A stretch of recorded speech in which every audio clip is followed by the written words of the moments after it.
নমস্কার, জয় নেচার চ্যানেলে আপনাদের সকলকে সাদর আমন্ত্রণ জানিয়ে আবার একটা নতুন এপিসোড শুরু করছি। প্রকৃতির কাছে, প্রকৃতির মাঝে। এখানে তুলে ধরলাম জঙ্গলের মধ্যে মনার্ক জাতের প্রজাপতিদের অপরূপ মিলন দৃশ্য আর হরিণের লড়াই, অর্থাৎ খুনসুটি থেকে তাদের ভালোবাসার অন্তহীন প্রকাশের সুন্দর মনোরম একটা উপস্থাপনা।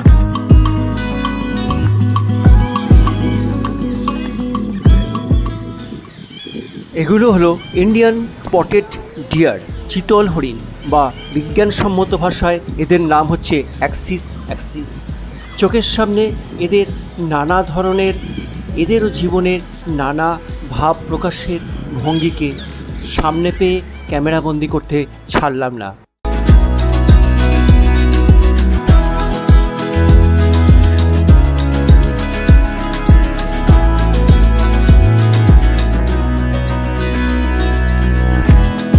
লক্ষ্য করলাম এদের জীবনেও, এদের দৈনন্দিন জীবনেও আছে খুনসুটির পরে মিলমিশ, তারপর দুজনে মিলে একসাথে স্থান পরিত্যাগ করা।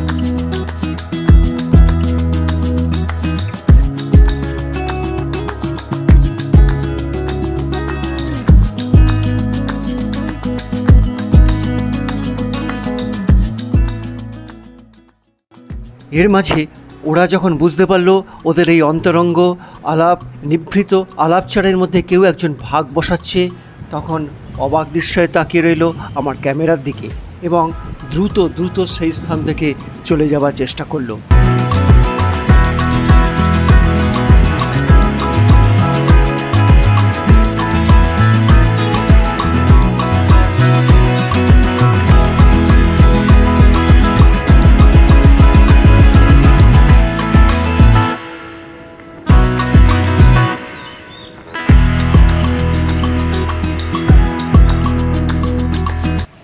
তোরা যে যা বলিস ভাই, আমার সোনার হরিণ চাই।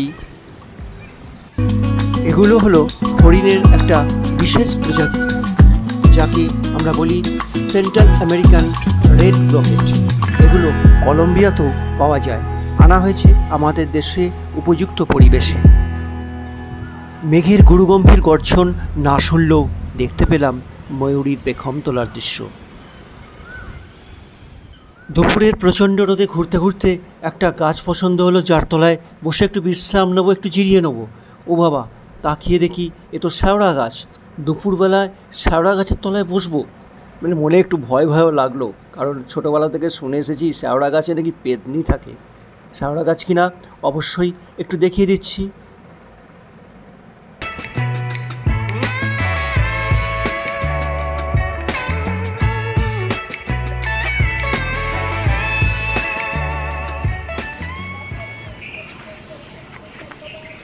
বন্ধুরা, আজ আমি এসেছি বর্ধমান জুলজিক্যাল পার্কে, একটা নেচার পার্ক। এখানে নানা ধরনের প্রাণী এবং হাতের কাছে যে এত সুন্দর একটা পার্ক আছে আমার ধারণা ছিল না।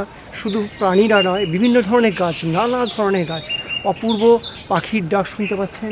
আপনারা অবশ্যই আসতে পারেন একদিনের ছুটিতে, একবেলার ছুটিতে সরাসরি বর্ধমান হয়ে, কার্জন গেট হয়ে সরাসরি রামনার বাগান চলে আসবেন এবং সেখান থেকে সরাসরি বর্ধমান ইউনিভার্সিটি গোলাপবাগ ক্যাম্পাসের সামনে এই জুলজিক্যাল পার্ক বা চিড়িয়াখানা, যাকে বর্ধমান চিড়িয়াখানাও বলা হয়, এখানে চলে আসবেন।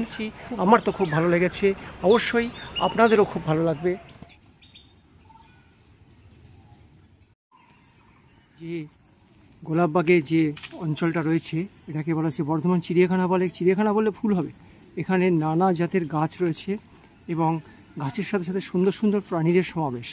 অবশ্যই এই সকল প্রাণীগুলোর কিছু বিশেষ মুহূর্ত আমি আজকে কালেক্ট করেছি এবং এর সাথে সাথে এখানকার যে সমস্ত অ্যামিনিটিস আছে, সুযোগ সুবিধা আছে, সেগুলো আমি আপনাদের কাছে তুলে ধরছি। এবার দেখতে পাচ্ছেন বিভিন্ন ধরনের গাছের তো আমি দেখাচ্ছি, তার পাশে আমি একটু সুযোগ সুবিধাগুলো একটু দেখিয়ে দিই।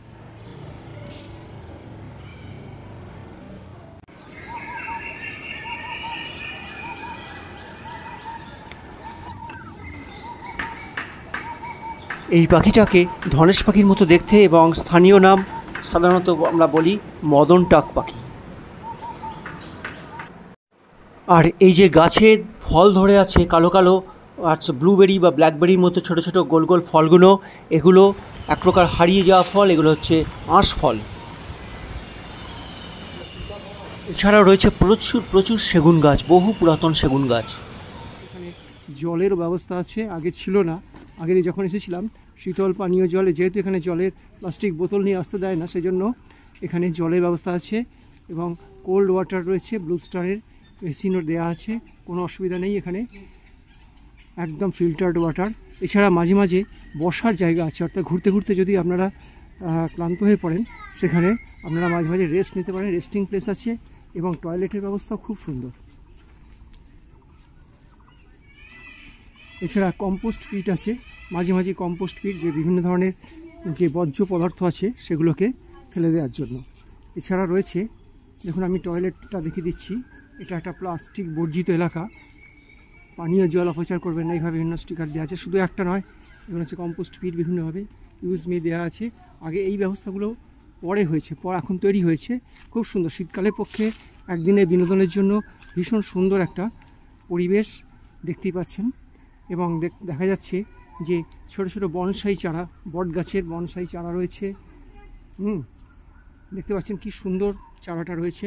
এবং এখানে মহিলা বাথরুমও আছে এবং জেন্টস বাথরুমও আছে, আপনাদের বাথরুমেরও কোনো অসুবিধা নেই। আচ্ছা, এটাকে বলে খিরনি গাছ। হ্যাঁ, এটা হচ্ছে সিলন আয়রনউড। হ্যাঁ, আয়রনউড রয়েছে। এই খিরনি গাছ সাধারণত এখানে বর্ধমান জুলজিক্যাল পার্কে দেখা যাচ্ছে। এবং এখানে এই খিরনি গাছটার হাইট দেখুন, গাছটার হাইট রয়েছে এবং এই ধরনের গাছ রয়েছে পার্কে। এখানে আমরা যেটা বলি যেটা হচ্ছে জুলজিক্যাল পার্ক, কিন্তু জুলজিক্যাল পার্কের সঙ্গে বোটানি, বিভিন্ন প্রকার গাছ আছে, এত সুন্দর সুন্দর গাছ আছে। এই গাছে যারা বোটানি বা উদ্ভিদবিদ্যা নিয়ে গাছ সম্পর্কে জানতে চান, বিভিন্ন প্রকার গাছের সরাসরি আপনারা এই বিষয়টা এখানে এসে দেখতে পাবেন। শুধু প্রাণী নয়, নানা প্রকার গাছের সমারোহ আছে। এই যেমন আমার সামনে আর একটা দেখতে পাচ্ছি, এটা হচ্ছে হরিতকি গাছ। এই যে হরিতকি গাছের লেবেল রয়েছে, এই হরিতকি গাছটাকে একটু দেখিয়ে দিচ্ছি। আমরা যে হরিতকি ব্যবহার করি সেই হরিতকি গাছ। Flowering time April to July. তার পাশেও রয়েছে, একদম দেখতে পাচ্ছেন তার পাশে সেগুন গাছ, বিশাল আকৃতির সেগুন গাছ রয়েছে। আমি বর্ধমান জুলজিক্যাল পার্কের বিভিন্ন ভিতরের অংশগুলো তুলে ধরছি, দেখতে পাচ্ছেন। অবশ্য খুব সুন্দর জল খাচ্ছে। এই পাখিটার নাম হচ্ছে মদন টাক পাখি, অর্থাৎ এই পাখিটা একটা ধনেশ পাখির জাত এবং এরা জল খাচ্ছে। আবার দেখুন গাছের উপর বসে আছে, গাছের উপর বসে খড়ের চালের উপর বসে আছে দুটো পাখি, অপূর্ব সুন্দর দেখতে পাচ্ছি, নিশ্চয়ই দেখাতে পাচ্ছি খড়ের চালের উপরে। আচ্ছা, যে কথাটা বলছিলাম যে নানা রকম প্রাণীর সঙ্গে সঙ্গে বিভিন্ন প্রকার গাছের সমাবেশ, এটা হচ্ছে করঞ্জা গাছ। এই করঞ্জা গাছটাকে একটু দেখিয়ে নিই, করঞ্জা গাছের পাতা কেমন দেখতে হয়।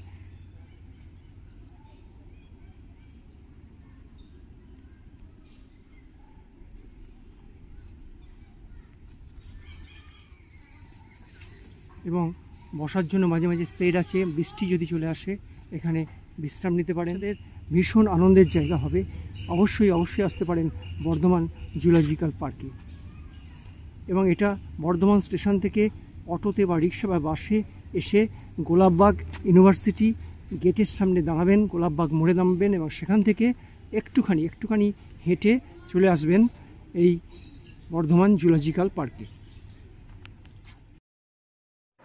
পথ চলতে চলতে আরও একটা গাছের দেখা পেয়ে গেলাম, এটা হলো আমলকি গাছ। আমলকি গাছের আকৃতি নেহাত ছোট নয়।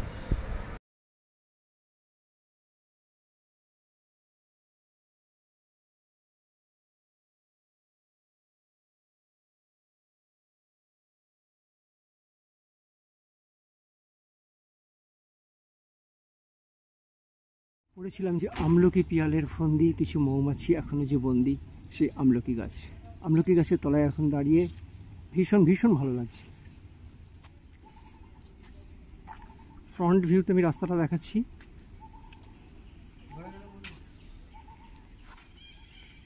পার্কের ভেতর দিয়ে বা জঙ্গলের মধ্যে মধ্যে এই সুন্দর বাঁধানো রাস্তাগুলো খুব সম্প্রতিকালে তৈরি হয়েছে এবং এখনও হচ্ছে। অর্থাৎ আমরা যদি ওখানে যাই আমাদের হাঁটা চলার কোনো অসুবিধা এখানে নেই এবং খুব সুন্দরভাবে এগুলো মেনটেন করা হচ্ছে এবং পরিষ্কার করা হচ্ছে।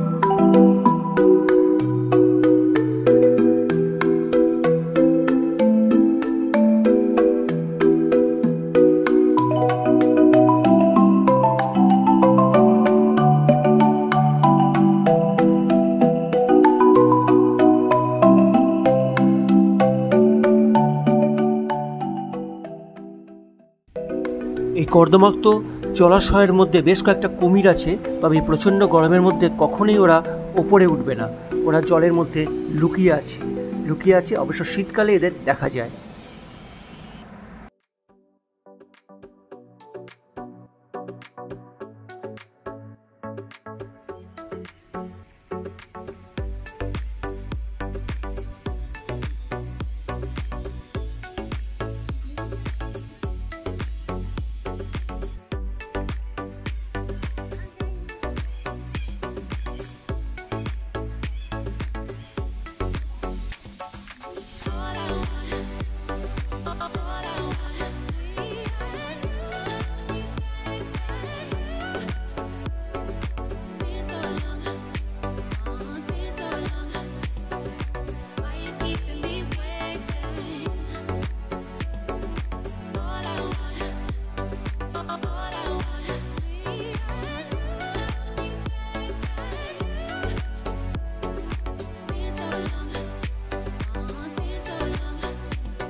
পথের দুধারে কয়েকশো বছরের পুরানো শাল, সেগুন, মহুয়া এবং বহু দুষ্প্রাপ্য গাছের সারি।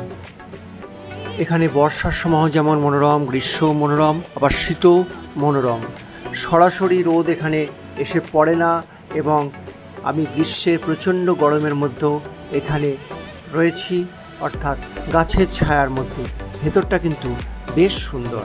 এই পথ দিয়ে ঢোকা বা বেরিয়ে আসার পথ এবং পথের প্রত্যেকটা গাছের অর্থাৎ সুউচ্চ গাছগুলোকে সুন্দরভাবে মেনটেন করা হয়েছে এবং প্রত্যেকটা কী গাছ এবং তার সম্পর্কে বিভিন্ন বিস্তারিত তথ্য লেবেল দিয়ে দেখিয়ে দেওয়া আছে। সবচেয়ে অবাক করলো বেরোনোর মুখে একটা বিশাল আকৃতির সুউচ্চ মেহগিনি গাছ। এই গাছটা সম্ভবত 400 থেকে 500 বছরের পুরানো, অর্থাৎ 5 জন মানুষ মিলে হাত দিয়ে ধরাধরি করলেও গাছটাকে পরিধিটা এতটা চওড়া গড়িটা সেটাকে কভার করতে পারবে না। বেরিয়ে আসার সময় এই বহু পুরাতন কয়েকশো বছরের প্রাচীন গাছগুলোকে দেখে মনে পড়ে গেল বর্ধমানের প্রাচীন ইতিহাস।